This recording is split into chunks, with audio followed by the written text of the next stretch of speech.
Hello and welcome students. Today we will understand the theories that defines the relationship between national law and international law.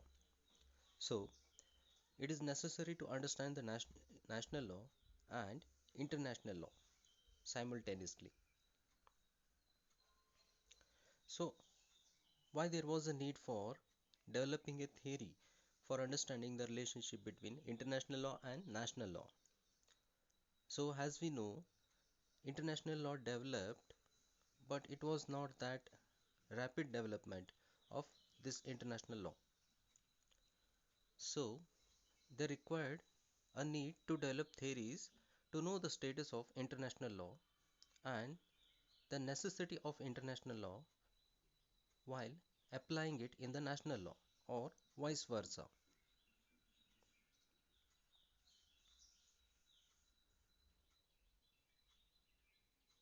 So, the first difficulty necessary was the difficulty faced by national and the international courts, wherein which law needs to be applied in each other's jurisdiction. The second challenge was where provisions of both the laws varies, question of giving primacy of one over the other. So if law one national law has a different provision and the international law having another way of resolving it, then which of the method to be applied was another question.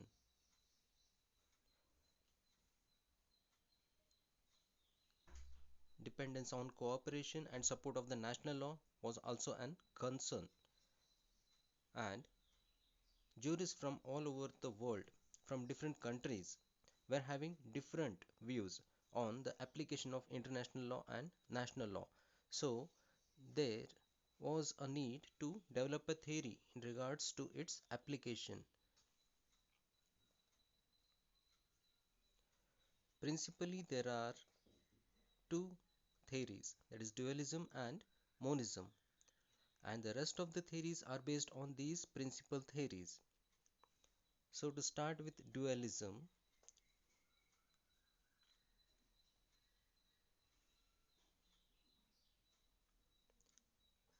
so both the theories, dualist theory and monist theory, was developed by German scholars.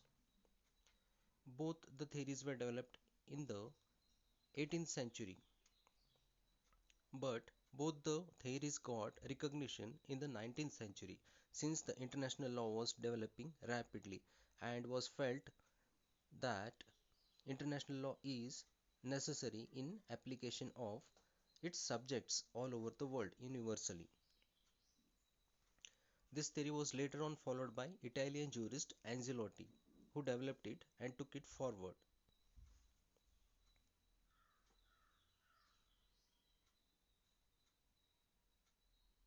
So this theory states that both these laws are separate, distinct, and self-contained legal system.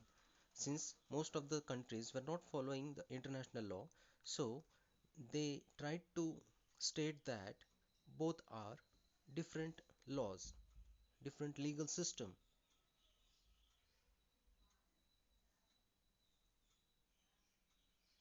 So since both are different legal system, international law will not form part of the internal law of a state. And this theory avoids the concept of supremacy of laws, since none of the law, neither the national nor the international law, is supreme. Though they are similar, they vary each other. So they are supreme in their own spheres, and none of the laws encroach upon each other's field of application. As it is necessary to differentiate what is national law and international law, we have already differentiated the basic differences to understand what is international law and national law. But here, as per the dualism, what is the difference? They have stated that the laws are two legal different entities. So the differences can be understood as per the difference in their source, subjects, and substance of law. Source includes the customs grown up within the boundaries of a state for a nation, and the statutes enacted by the sovereign, whereas the sources of international law are grown up among the states and lawmaking treaties concluded by them, whereas the subjects of national law regulates the relations between individuals and corporate entities alone, and also relations between state and the individuals. That's it. Whereas the subjects of international law is regulated primarily the relations between states. Again, the national law, the substance of national law is a law of a sovereign over individuals, whereas the substance of law in international law is a law not above but between sovereign states. Its norms are created by its subjects themselves, that is, by the states through agreements. Again, the difference as per the grounds is the principles of national law are obeyed because they are the principles of state legislatures.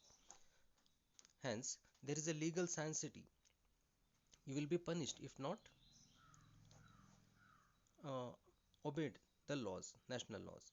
And the principles under international law is the international law is obeyed because of the principle of pacta sunt servanda. The states are morally bound to observe them, not legally. Again, under national law, the dynamism of the subject matter is limited because of domestic laws have continued to be concerned with a more limited range of subject matters. Whereas under international law, the dynamism of the subject matter has always remained dynamic because since 1945, international law has expanded to so great an extent into many different areas. Again, the provisions of national laws differ from state to state, whereas the provisions of international law are common to all states. So, let us understand the monistic theory. As stated earlier, again the two German scholars, Moser and Martens, in the 18th century pronounced the theory in the 18th century. So, until the 19th century, their concepts were not elaborated into a full-fledged doctrine. Again, what does the theory states? The monistic theory states that there exists only one set of legal system, that is the legal domestic system, that is the national legal system. As per the theory, international law and national law are two phases of one and the same thing. While national law is binding on them directly, international law binding on them through states. Since both the laws are meant to solve the problems of human beings in different areas, so they both are related to each other. Again, under this theory, it was felt that there was obviously no need for international rules to be incorporated into municipal legislation, since they have been made by the states themselves and which have been again codified by the International Law Commission and made it an international law. Again, international rules can be applied as such by national courts without any need for transformation. That is, no need to have any machinery in the constitution or parliament to adopt this law. It can be directly applied in the national courts because they are the laws of the nation indirectly. Again, monism dictates that national law which contradicts international law is null and void. So, it dictates national law which contradicts international law is null and void, even if it predates international law and even if it is the constitution of that nation. So, here, under the monism theory, the international law has been given primacy. Thus, monists lay down that international law is superior even within the municipal spheres. So, after both these theory were developed, there was a need again to have a theory which harmonizes both the theories of dualism and monism. So, in the 20th century, O'Connell proposed a new theory in compromising the contradictions of both national and international laws and known as harmonizing theory. So there were many states which were having an incorporation method of laws, wherein they are not required to transfer the international laws into national law, and thus the theory submits that both the laws have been made to solve the problems of human beings, and therefore, if contradiction arises between the two, they are required to be harmonized because they aim to a basic human good. Again, necessity of harmonization also arises because many provisions of international law have certain impact on municipal laws, and many international norms have gradually and steadily entered into the national law, especially in the economic field. So, again, if you look at the human rights status or the economic trade related issues, so the subjects of international law and national law at times are different, though international law subjects are we individuals, we and you individuals, international organizations, and all the nations and the relationship between each other and non-state entities. So, the subjects can be different for national law and international law. In that sense, harmonization is required to have a common law to resolve an issue in the international court or in the municipal courts. However, if contradictory rules in fact exist, it does not follow that one of them must be void. So, the harmonization must be in such a way that there is no contradiction as per the rules. Although sometimes it may be difficult to harmonize the rules of international law and national law, it is possible to do so in two ways. Firstly, it is the duty of the judges to eliminate contradiction by their juristic reasoning, and secondly, enactments in the municipal legal system of a state should not be made in such a way so that it is contradictory to the existing rules of international law, and if contradiction exists, amendment should be made so as to avoid contradiction. So both these two ways are divided into customary international law and treaty international law, and again they have been resolved as per the court or as per the state legislatures. So the remaining theories are part of both this monistic theory and dualistic theory. It is the transformation theory, specific adoption theory, and incorporation theory. The above theories concerns the application of international law within the national sphere and are based on the theory of positivists. So, what is the positivist view? It is the rules of international law cannot directly and ex proprio vigor be applied within the municipal sphere by state courts or otherwise. In order to be so applied, such rules must undergo a process of specific adoption by or specific incorporation into municipal law. So, there cannot be any international law without any transformation or without any incorporation or of any specific adoption theory. So let us understand what is specific adoption theory. According to this theory, international law can be enforced in the field of state law only after it has been specifically adopted by state law. So there has to be specific adoption in the municipal law of this international rules and regulations. However, the theory is generally followed by states in respect of international treaties, since there are many principles of international law, especially the customary rules, which are applied in the field of national law without specific adoption. So, this statement states that the treaties, the conventions, are generally followed, and the specific adoption theory has been applied specifically to international treaties and conventions, since it can differ from the customary law. So, as we know, there are two ways of accepting a law, either by treaty laws or convention laws, or either by making it a legislative enactment in the parliament or constitutional machinery. So, this theory is especially applied in treaty or convention laws and rarely in the customary rules of national law, has a specific adoption theory in the statutory or legislative machinery enactment procedures. Example of specific adoption international treaties enacted by Indian Parliament are the Tokyo Convention of 1975, Vienna Convention of Diplomatic Relations Act 1972, and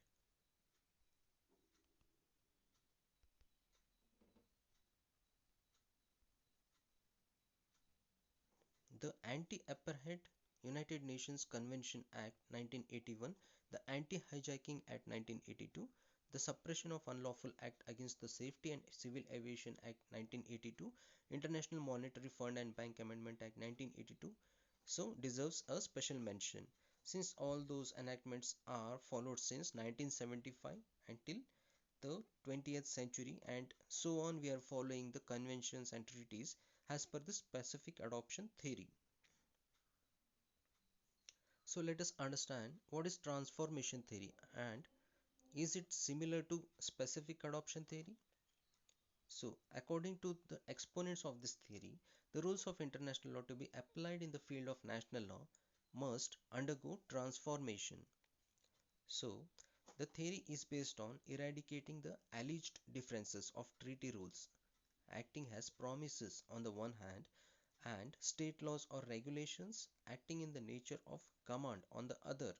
So, as we know, there are two types of international law. First is the treaty rules, that is a contract based or agreement based, whereas the another law, international law, that has been accepted as a state law or regulations acting in the nature of command.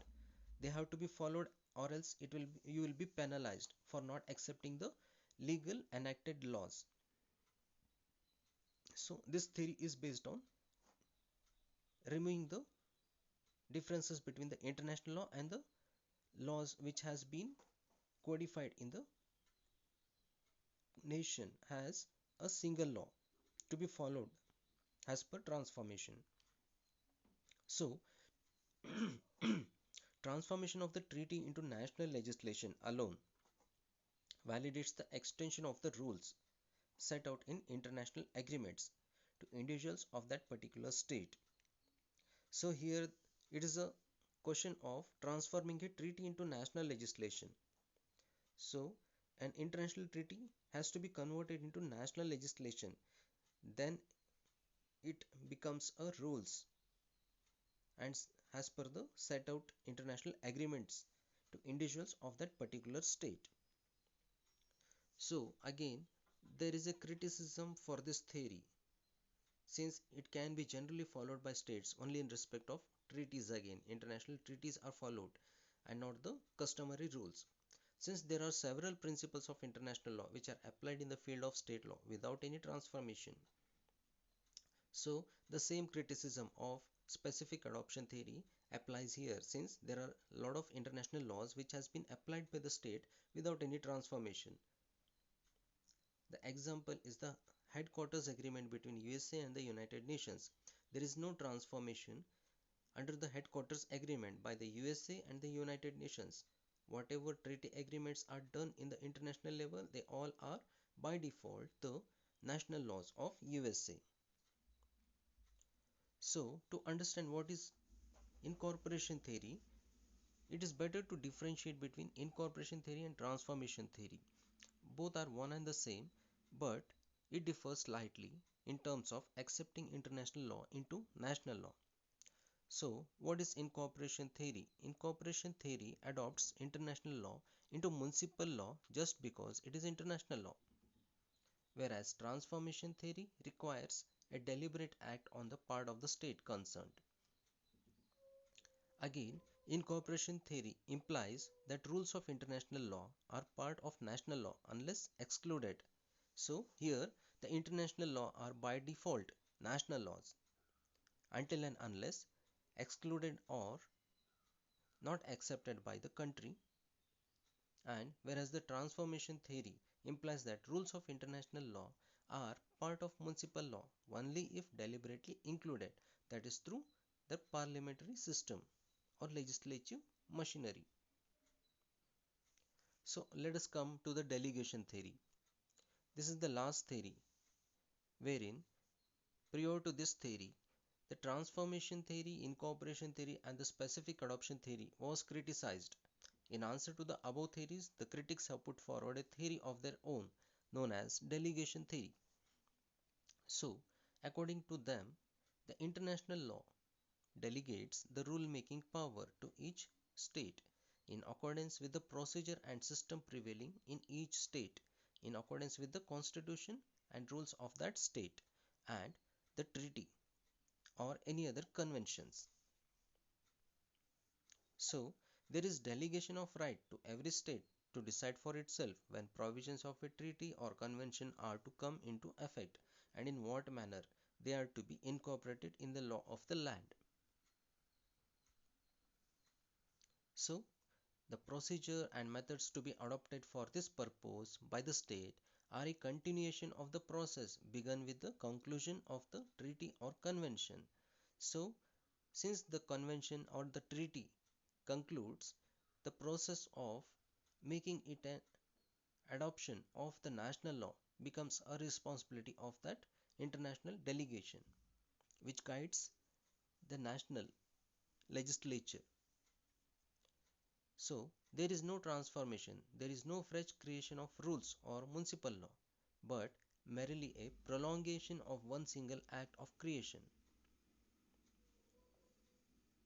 So, it is different from transformation theory and different from adoption theory, but the constitutional requirements of state law are thus merely part of an unitary mechanism for the creation of law.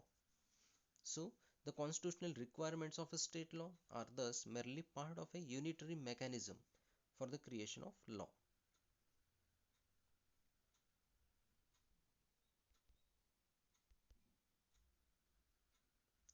This theory is based on presumption and has been severely criticized as below. So, since you say it is just presumed that it is without transformation or without creating any rules, so how can it be presumed? So, this theory is incomplete for it does not satisfactorily meet the main argument of the transformation theory. Again, it assumes the primacy of international legal order but fails to explain the relations existing between national and international law. So, directly it has stated that the international law is supreme. So, this theory has been criticized severely.